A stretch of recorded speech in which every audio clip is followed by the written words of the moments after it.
Ma che differenza c'è tra voce mista, belting, dumping? Proviamo a chiarire un po'. Allora, la voce mista è un equilibrio tra i due muscoli principali della voce, ovvero il tiro aritenoideo, che fa parte dell'M1, voce di petto, e il crico aritenoideo, M2, voce di testa. È una combinazione quindi bilanciata, un po' petto, un po' testa.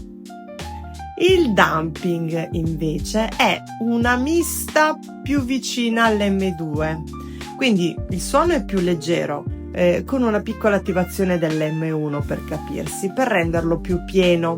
È molto controllato, quindi molto sostegno, molto efficiente, e si può usare anche il twang per amplificare, per metallizzare.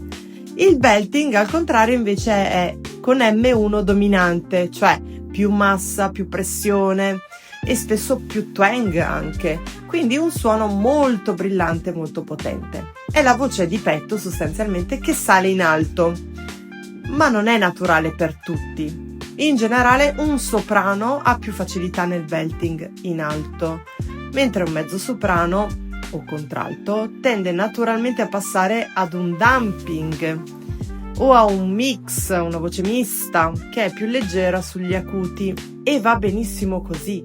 Ricordo che non sono registri, i registri rimangono M1, M2, quindi voce di petto, voce di testa. Qui si tratta invece di coordinazioni che si possono allenare, sì, ma ognuno le sviluppa secondo la propria fisiologia vocale. Spero di aver chiarito la terminologia.